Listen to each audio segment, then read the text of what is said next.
Buhay Piggery Farm. Pagkakot ng...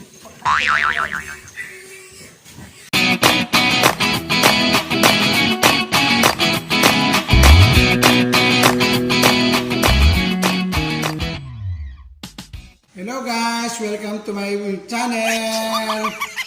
Today po ay tuturuan po ako ng uncle ko kung paano magpakain ng baboy doon sa piggery farm niya. So, i-assign niya muna ako for today as magpapakain ng kanyang mga pigs. So, tuturuan niyo po ako doon sa piggery farm niya. So, samahan niyo po ako para malaman natin po kung gaano kadami ang kinakain ng mga baboy bago sila katayin. Hello mga ka-vlog, nandito na naman po tayo sa piggery farm mga uncle ko. So far, nag-iingay po yung mga pigs kasi tanghali na po, gusto nila kumain. Tuturuan niya po kung paano magpakain ng mga baboy, kung ilang measurement sa mga piglets, at saka sa mga fattener, at saka doon sa mga inahin.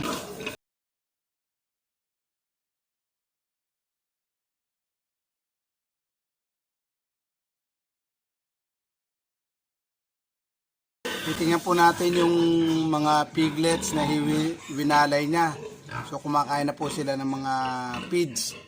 So ito po yung dati na tinuli natin. Tapos ayun ngayon, naiwalay na po siya.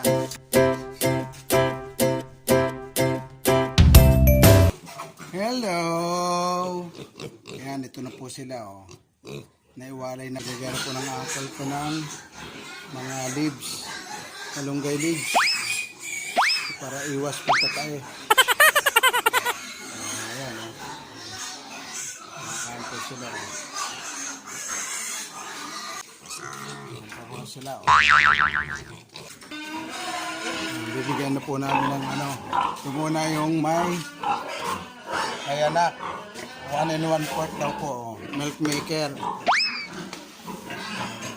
ito po pakain o. Siya, oh. Tapos sa kanya dito, developer na. Developer yan. Kasi magbubuntis yan. Kaya ganyan lang. Oh. Hindi puno. Sabi puno. 3/4 lang. 3/4. Ito, developer pa. Nakasulat developer. What? Sulat ko naman. Hindi kadami yung ano. Kanya-kanyang lalagyan. Ang tatlo. Ayan. 3/4. Isa.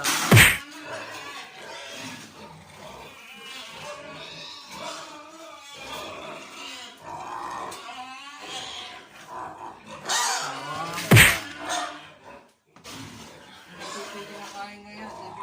Kaya bibigyan.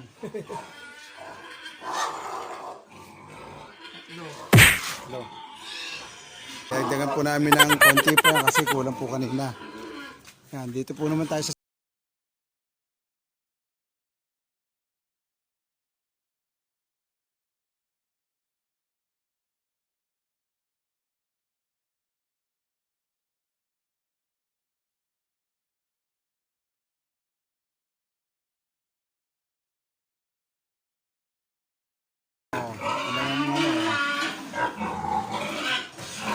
report kada isang ano.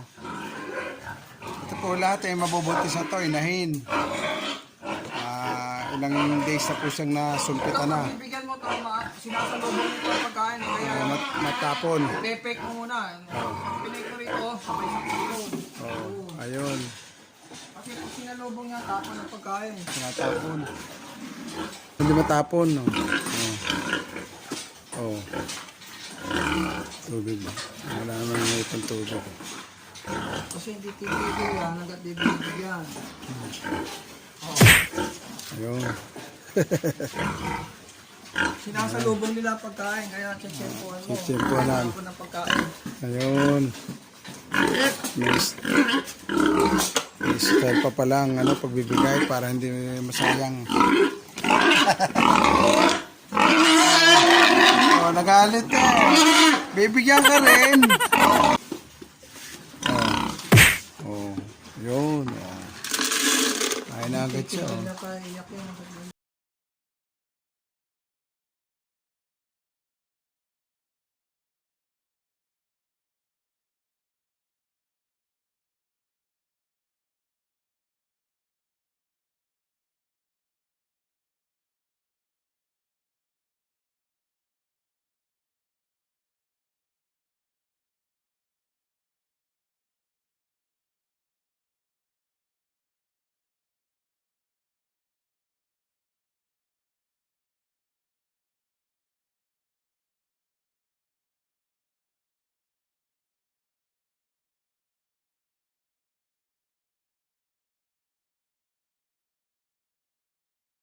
Ah, Meron ang ibibigay itong hog grower. grower na. Oh. Ito, doon sa mga biik. Uunahin muna natin mga biik. Oh. At pagka binigyan yung malalaki, magsisigawan yan. Diskarte ng pagpapakain po pala ng baboy para ano. 3/4 din sa mga biik. At 3/4. Yung sa lahat na ho yun, yung daming yun. Oo. Kasi mahina kumain pa yung mga yan. Wala pa isang buwan eh. Pagka yung naka isang buwan yan dyan, tsaka babanat ng kain yan. Ang trigo kaysa ano, grower. Ang trigo kasi 750 lang. Ito ay 1.5. Ah, doble. Ang presyo. Ah.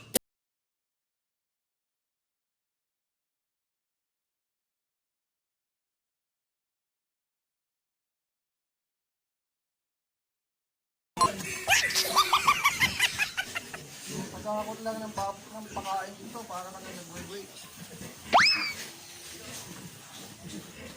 Sapon, saka ano.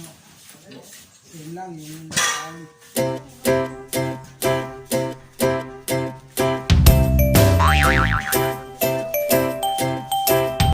nakatapos na po tayong magpakain ng ating mga Big.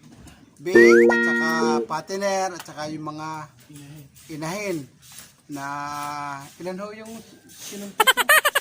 Lima? Lima na po ang coming soon na mabubuntis. So hopefully tuloy-tuloy po sila tapos madaming anak para bonggang-bongga. Ayan mga kablog, yung itinuro po sa atin ng uncle ko kahapon, isa sa tawag doon, isasabuhay na po natin kung paano magpakain ng baboy. Tapos dito, 1 1/4 daw.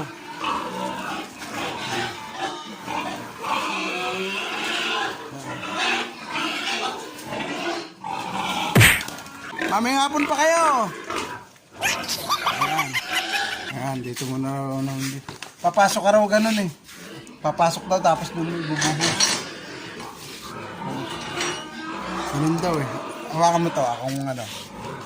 Ganito raw yung style eh. Alam mo ako ah. Style siyang tinuro ko.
Parang si ano.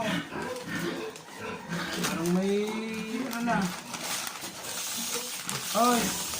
Daga dito! So kaya dito. Kaya dito. Tapos po tayo ng tanghalian ng mga partner, tsaka yung mga natin. So mamayang hapon po naman, ito bibigyan natin. Ito mga buntis sa puto eh. Balik muna uli kami sa bahay. Papahinga tapos 5 o'clock, balik uli kami dito sa farm. Pakain mo po naman tayo ng 4, 5. Okay, ano nila 5 o'clock meal. Dinner meal po nila ngayon Ayan.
Ang 5 o'clock meal ng mga pigs.